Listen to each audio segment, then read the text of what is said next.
When he called me from the hotel lobby, there was music behind him. Glasses clinking, laughter swelling in waves. He sounded buoyant. "I'm going to splurge using your credit card," he said, like he was announcing a surprise vacation. "Everyone's here. Your in-laws are going to love this." He always said your in-laws. Not my family, yours. As if I had married into his world and never quite belonged. I was at home, sitting at the kitchen table with a cup of tea I hadn't touched. The house felt unusually calm.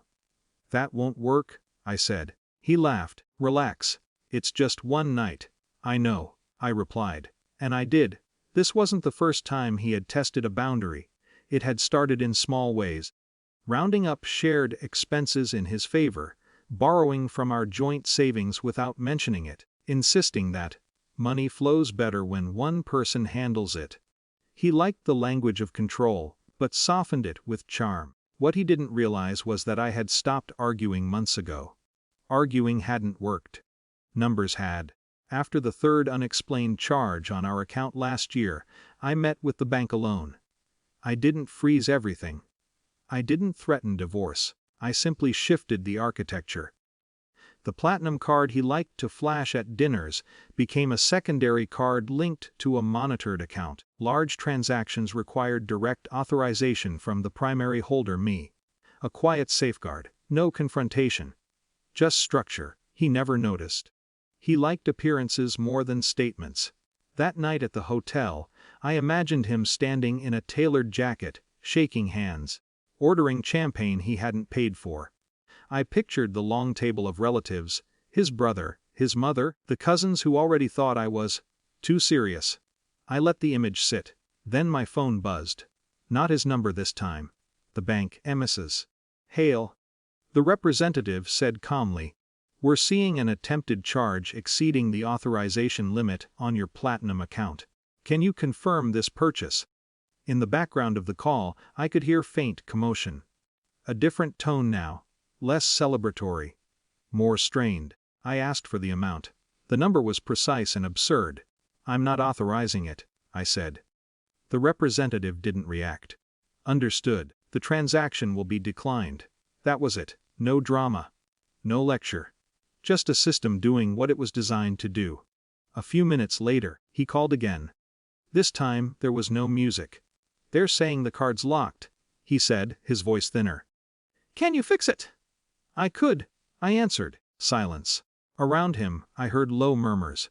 A chair scraping. The polite but unmistakable tone of hotel management stepping in to explain policy. Authority doesn't need to shout to be felt. "Why would you do this?" he asked. "I didn't do anything tonight," I said carefully. "This was set up months ago." Another pause. "You didn't trust me." I thought about that. About all the small dismissals, the jokes about me being financially uptight, the way he'd roll his eyes when I asked for receipts. "I adjusted," I said. The word seemed to land heavier than anger would have.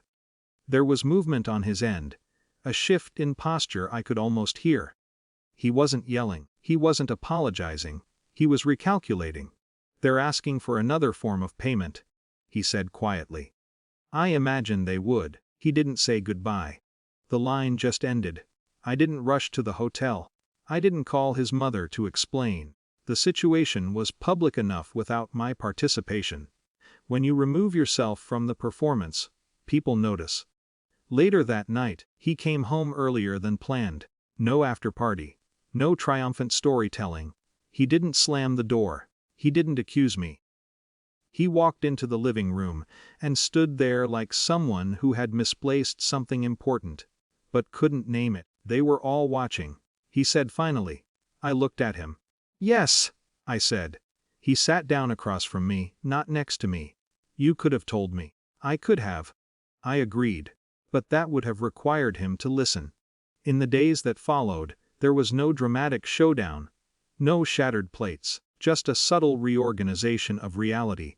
I moved the rest of my income into an account under my name alone. I updated passwords. I scheduled a meeting with a financial advisor, alone again. He noticed. Of course he did. "Are you planning something?" he asked one evening. "I'm planning stability," I replied. He didn't argue this time. The party had shown him something arguments never had: the limits of his reach. Power didn't flip in a cinematic moment.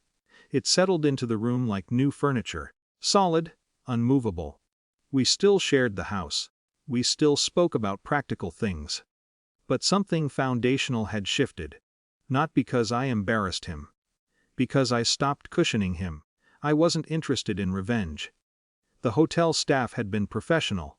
The bank had been procedural. His family had seen exactly what happened without commentary from me. That was enough. Weeks later, I found the platinum card in the drawer where he had tossed it. It looked the same, sleek, reflective, impressive. But it no longer symbolized access, it symbolized structure. And structure, I had learned, was quieter than anger, and far more durable. There was no celebration, no declaration of independence. Just a steadying. Detachment isn't loud.